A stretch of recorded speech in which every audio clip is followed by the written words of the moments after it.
College में गर्मियों की छुट्टियां होने पर राधिका और रोहन अपने दोस्त मनोज और शिल्पा के साथ परिवार के पुराने फार्म हाउस पर घूमने जाने का प्लान बनाते हैं।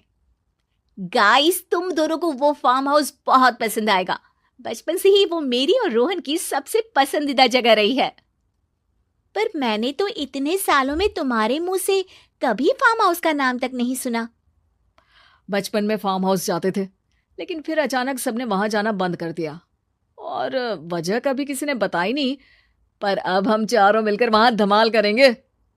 इसी तरह बातें करते कुछ घंटों का सफर तय कर चारों शहर से दूर ऊंची पहाड़ी पर बने राधिका और रोहन के फैमिली फार्म हाउस पर पहुंच जाते हैं। वाह यार, ये तो बड़ा ही सुंदर है।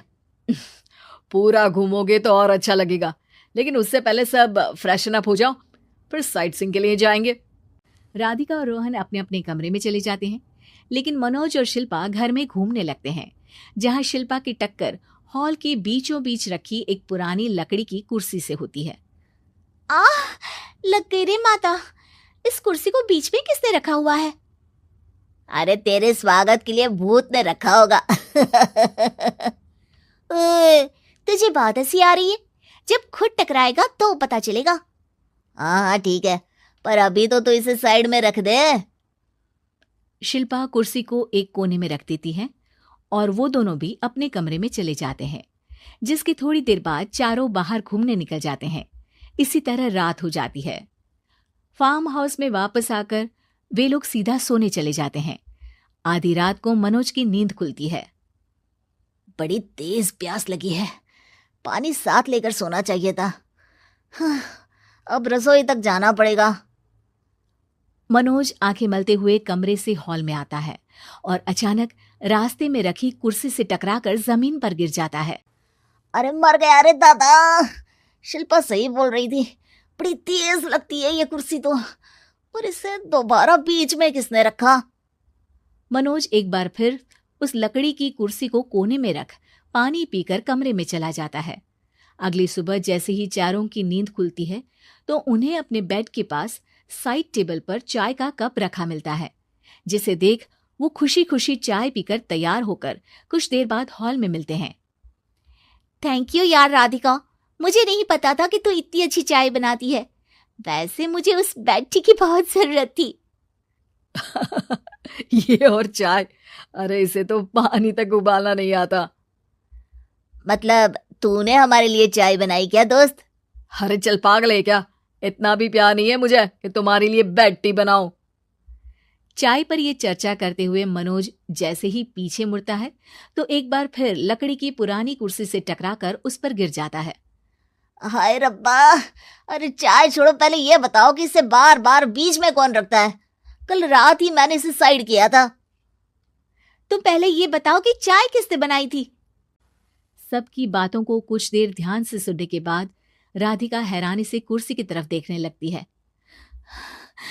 भूत दीदी। राधिका की बात सुन आपस में झगड़ रहे सारे दोस्त शांत हो जाते हैं। क्या बोला अभी तूने? अरे पर अब वो यहाँ कैसे हो सकती हैं? क्यों नहीं हो सकती? हमने यहाँ आना छोड़ा था, पर उन्होंने तो घर नहीं छोड़ा ना।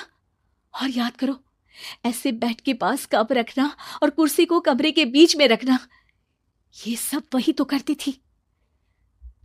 ये तुम दोनों किसकी बात कर रहे हो? अरे जो भी हो, कुछ अच्छा तो बिल्कुल नहीं लगता। अब देखो, डरने की कोई जरूरत नहीं है। वो सालों से इस घर में रहने वाली भूत दीदी है। वो बचपन से ही हमारे यहाँ आने पर एक बड़ी बहन की तरह हम दोनों का ख्याल रखती हैं। ओए, पगला गया है क्या? शिल्पा, मुझे यहाँ नहीं रहना, तू भी मेरे साथ ही चल। ये दोनों तो पागल हो गए हैं।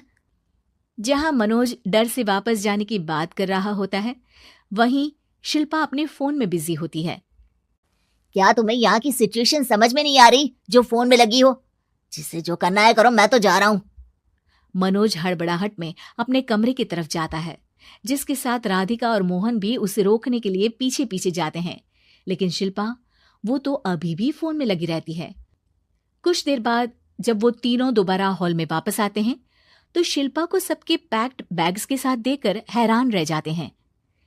ये सब क्या है शिल्पा? यहाँ हम इसे समझा रहे हैं और तुम हमारे बैग्स भी पैक कर कर लेकर आई। अरे आखिर में फोन से बाहर निकलकर कुछ किया तो सही इसने। दोस्तों देखो, कल से हम यहाँ हैं। भूत दीदी ने कुछ किया नहीं ना? फिर डर क्यों रहे हो? 4 दिन और रुकोगे तो पता चलेगा कि क्या होगा। मतलब? इस पर शिल्पा उन तीनों को फार्म हाउस से बाहर लाकर फोन में पुरानी न्यूज का आर्टिकल दिखाती है। सालों पहले यहाँ रह रही औरत ने अपने दोनों बच्चों को सुबह सुबह दूध में जहर पिलाकर मार दिया और फिर हॉल में उस कुर्सी पर खड़े होकर खुद भी फांसी लगा ली थी। तुम्हारी बातों से मुझे इस केस की याद आ गई। गूगल किया तो पता चला कि ये वही फार्म हाउस है। अभी भी यहाँ रहना चाहते हो, जिससे कुछ दिनों में वो सबको थोड़ा थोड़ा जहर देकर मार दे? अरे पर ये दोनों तो बचपन से यहाँ आ रहे हैं, फिर इन्हें अभी तक कुछ क्यों नहीं हुआ? वो तो पापा बताते हैं कि हम आते थे। हाँ, और मुझे भी एक बार का ही याद है। वाह, और कहानियां तो ऐसे सुना रहे थे जैसे सदियों से यहीं रहते हो। तीनों ये बात कर ही रहे होते हैं कि अचानक फार्म हाउस में से एक आवाज सुनाई देती है। मैं यहाँ किसी को जिंदा नहीं रहने दूंगी, किसी को नहीं। बस ये सुनने की देर ही होती है कि चारों डर से कांपते हुए तुरंत कार में बैठकर वहां से भाग जाते हैं।